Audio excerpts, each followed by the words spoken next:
한 주 동안 지난 2주간 평안하셨는지요? 저는 덕분에 휴가를 받아서 이사를 잘 마쳤습니다. 잘 마치긴 했는데 허리가 쑤시고 그러네요. 이사를 하면서 많은 짐을 나르고 또 짐 정리를 하면서 많이 버렸습니다. 책도 이번 기회에 많이 처분을 하기도 했고요.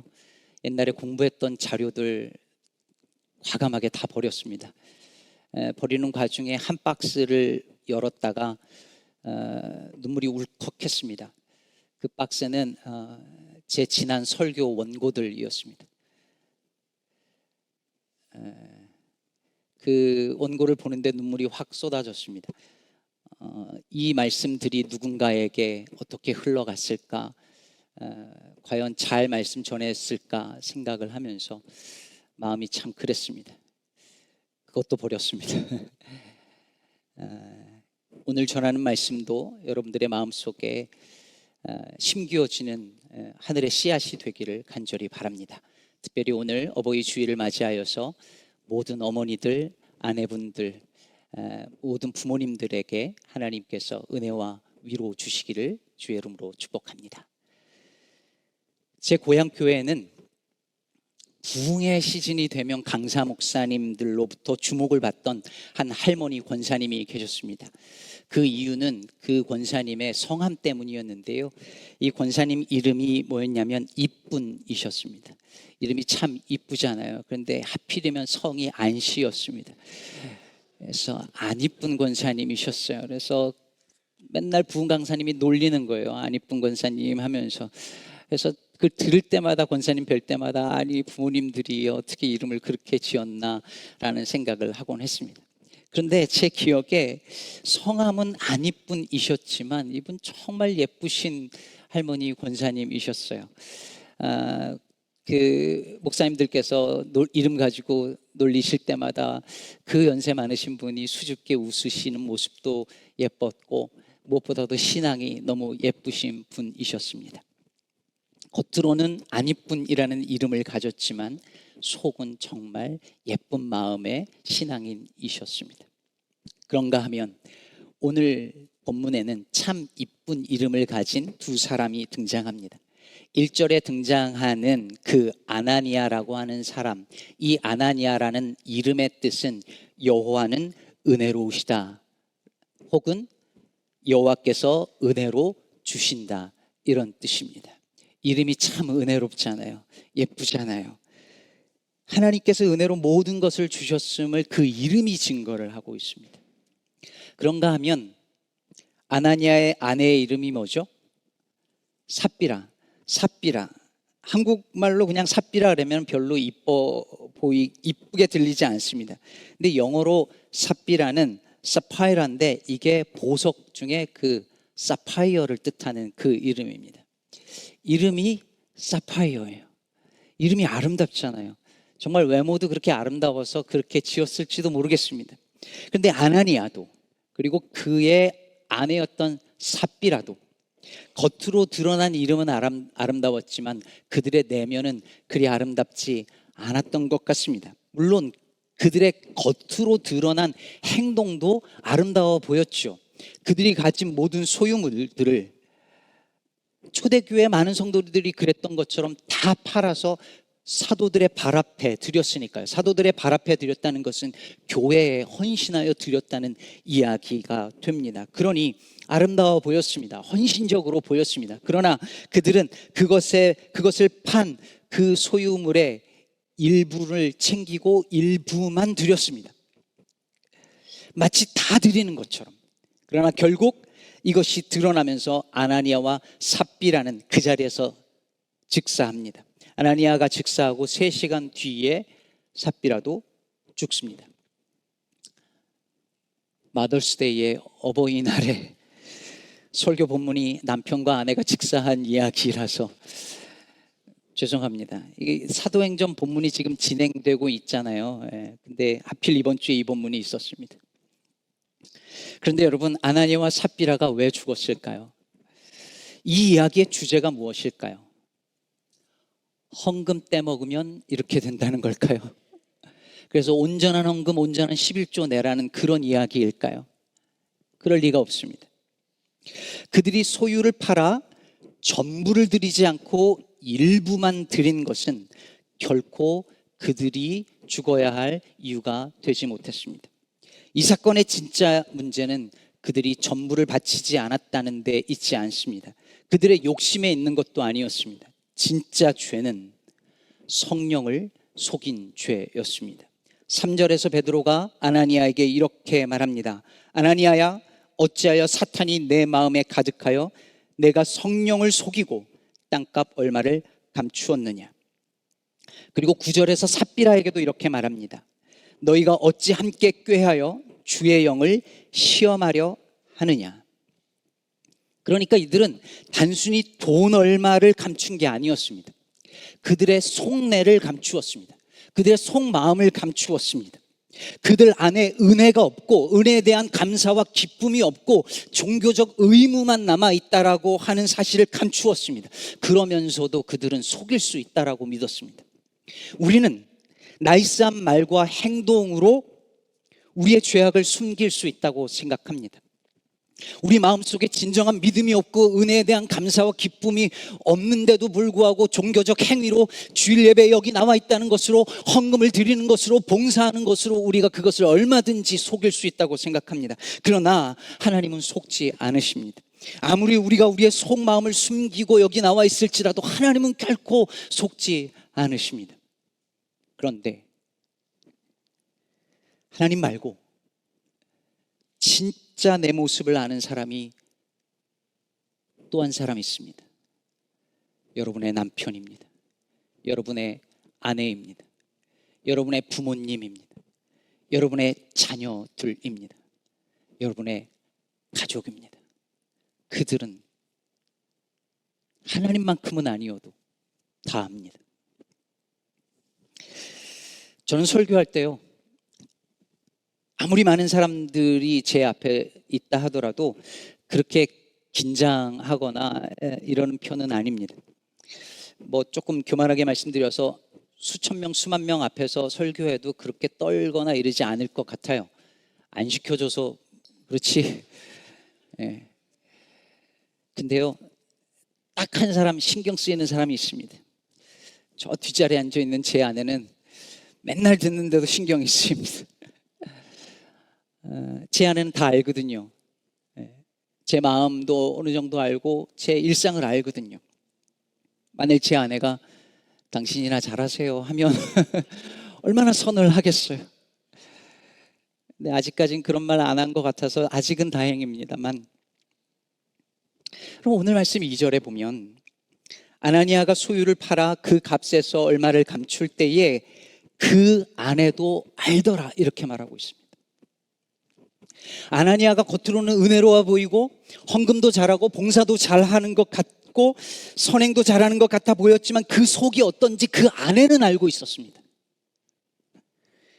다른 사람은 다 몰랐다 하더라도 그 아내는 알고 있었어요.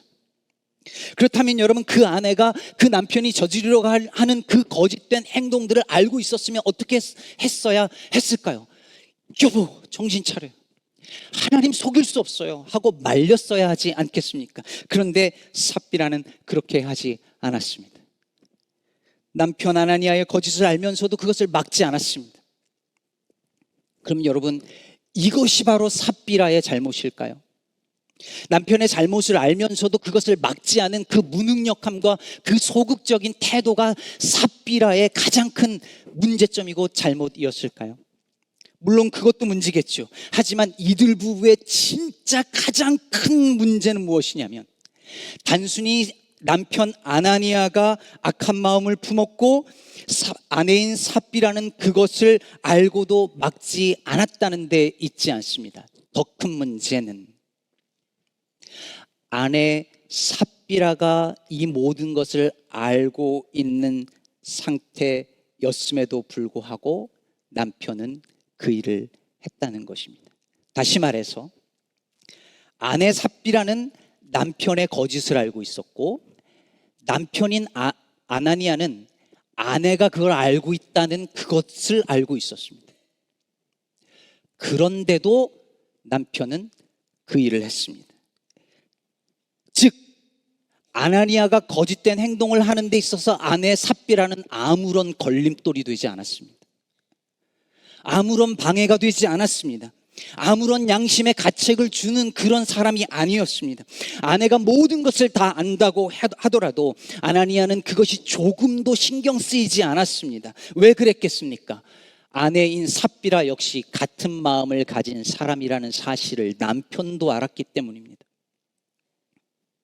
오늘 본문에서 삽비라가 알았다라고 말할 때 그 단어의 의미는 아나니아가 혼자서 계획하고 있는 그 거짓된 일들을 삽비라가 어쩌다가 우연히 보고 알게 되었다는 그런 의미가 아닙니다.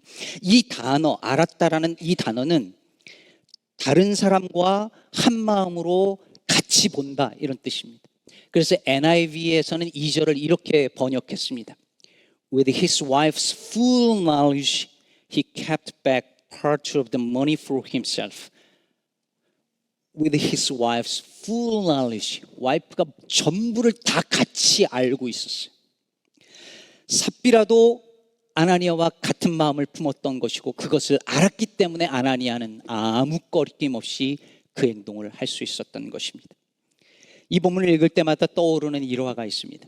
어느 책에서 한상동 전사님의 그 일화를 읽은 기억이 있는데 이 전사님이 신학교 시절에 예전에는 신학교를 다니면서 교회 개척을 해서 목회를 하는 일이 많았습니다. 얼마나 피곤해요. 그리고 이분이 신학교 가기 전에 교육도 제대로 못 받고 신학교 수업하랴 목회하랴 너무 힘들어서 그러던 어느 날 학교에서 신학교 시험을 보는데 영어 시험이었답니다. 근데 시험지를 앞에 두고 주여 하고 있는데 옆에 있었던 학생이 평소 친하게 지내던 다른 전사님이 보다 못해서 자기의 답안지를 슬쩍 이렇게 옆으로 밀어주더랍니다. 보라는 거죠. 그걸 보고 한 전사님이 시험지를 덮고 교실 밖으로 나와 하나님 앞에 회개했답니다. 주님, 제가 평소에 살아온 삶이 어떠했기에 저를 가장 잘 아는 구부가 자신의 시험지를 보여주면 제가 쓸 것이라고 생각했겠습니까? 제가 이렇게 살고서도 어떻게 목회를 하겠습니까?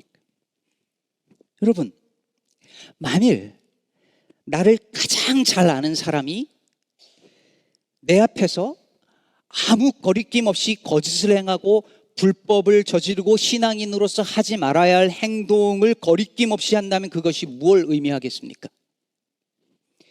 그 사람이 나를 그런 행동에 합당한 사람이라고 생각하는 것이죠.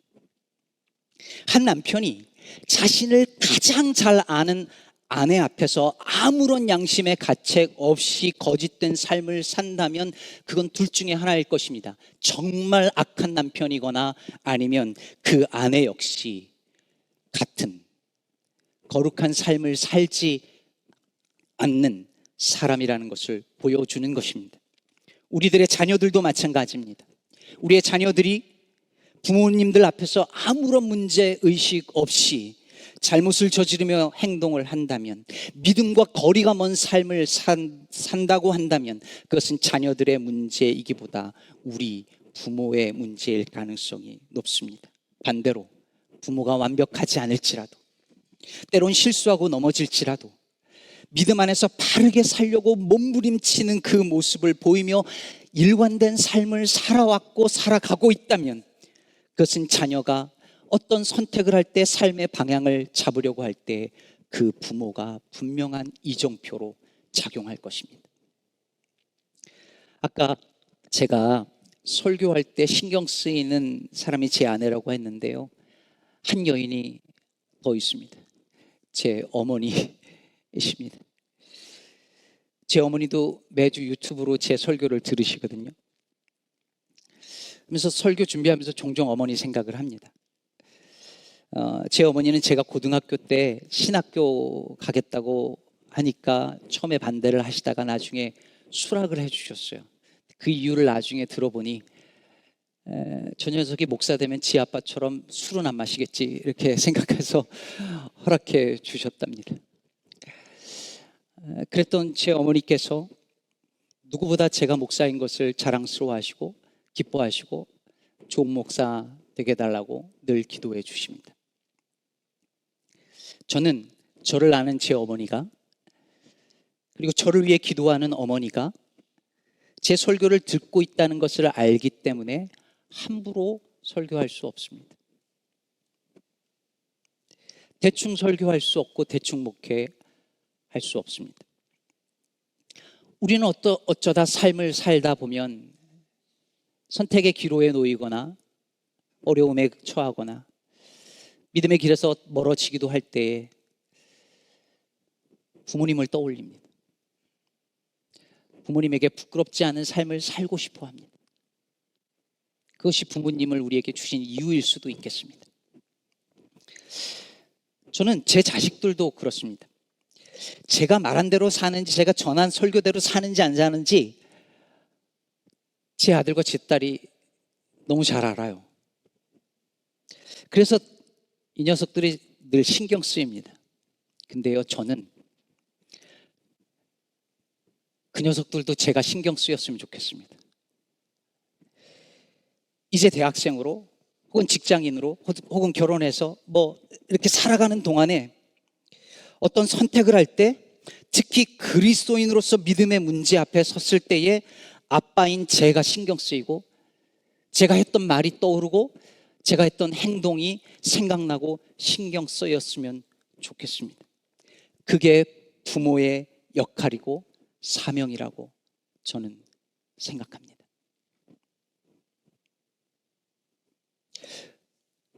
오늘 본문 6절에 보면 아나니아가 성령을 속인 죄로 베드로 앞에서 엎드러져 죽었을 때 젊은 사람들이 시신을 싸서 메고 나가 장사했다라고 이렇게 기록을 하고 있죠. 그리고 10절 이하에도 보면 삽비라가 베드로 앞에 엎드려서 죽으니까 방금 아나니아를 장사하고 들어오던 젊은 사람들이 문 앞에 이르자마자 다시 삽비라의 시신을 데리고 나가서 아나니아 옆에 장사했다, 이렇게 말하고 있습니다. 누가 장사를 했다고요? 젊은 사람들. 여기서 젊은 청년들은 어린 청년들을 말합니다. 그럼 여러분 생각해 보십시오. 만약에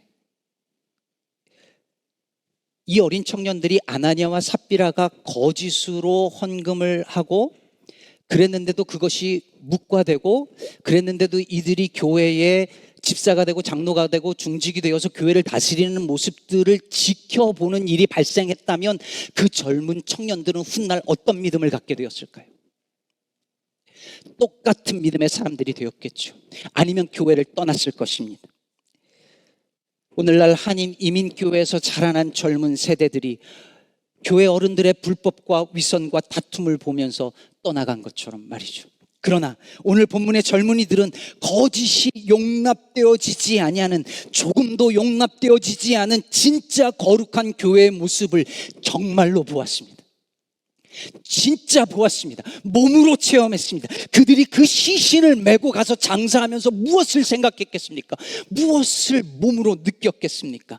교회가 거룩한 진리의 공동체라고 하는 것이 무슨 의미인지, 성령이 충만한 교회라고 하는 것이 무슨 의미인지 몸으로 경험하지 않았겠습니까? 그것을 몸으로 경험한 그 젊은 청년들이 나중에 어떻게 살았겠습니까? 어떤 믿음을 가지고 살았겠습니까? 거룩하게 살려고 몸부림치지 않았겠습니까? 그러므로 오늘 본문을 단순히 아나니아와 삽비라가 헌금 떼먹다가 심판받아 죽은 이야기로 읽으면 안 됩니다. 이것은 교회란 무엇인가에 관한 이야기입니다. 오늘 본문 11절은 이렇게 기록합니다. 온 교회와 이 일을 듣는 사람들이 다 크게 두려워하니라. 이 구절은 사도행전에서 교회란 단어가 처음 등장한 구절입니다. 에클레시아라는 단어가 사도행전에서 언제 처음 등장했느냐? 아나니아와 삽비라가 성령을 속이고 죽고 청년들이 그것을 시신하고 난 다음에 교회란 단어가 처음 등장했습니다. 이게 무엇을 의미하겠습니까? 거짓을 품고서는 단 하루도 살 수 없는 곳, 그것이 교회이며, 교회가 정말 그런 교회 되어질 때에 사람들은 그리고 청년들은 그 교회를 보며 경외심을 느끼고 두려워할 수밖에 없음을 보여주는 것입니다. 그리고 오늘날 교회를 보며 세상의 어떤 사람들도 두려워하지 아니하는 이유를 우리는 여기서 알게 됩니다. 언젠가 이야기했는데 아마 기억하실 거예요. 어떤 아내와 남편이 대판 싸우고 나서 남편이 화가 나서 들어가다가 땅바닥에 놓여있는 책 한 권을 딱 보니까 아내 안에 하나님이 없다 이렇게 써져 있어서, 이야, 이거 당신 위한 책이다 하고 딱 주니까 아내가 보더니 당신 위한 책 같은데 하고 돌려주더래요. 그래서 가만히 보니까 아내 안에 하나님이 없다가 아니라 내 안에 하나님이 없다라는 필립 얀시의 초유명한 책이었습니다. 저는 이 이야기를 들을 때마다 가끔씩 마음이 손을 합니다. 우리는 자꾸 저들 안에 하나님이 없다는 걸 염려해요. 저 세상에 하나님 없이 살아가는 사람들, 우리 젊은 세대들 안에 하나님이 없다고 염려해요. 그런데 여러분, 정말 염려하고 걱정해야 할 것은 저들 안이 아니라 우리 안에 하나님이 계시는가, 그걸 점검해야 합니다. 자녀들 안에 하나님이 안 계시다고 걱정할 것이 아니라 부모와 어른된 우리의 삶의 중심에 하나님이 계신가 살펴야 합니다. 삽비라가 그 마음의 중심에 주님을 모시고 살았더라면 남편인 아나니아는 그렇게 아무런 거리낌 없이 그 일을 행할 수 없었을 것입니다. 그러므로 사랑하는 성도 여러분, 저와 여러분의 가정 안에 예수 그리스도가 그 중심에 계시기를 축복합니다.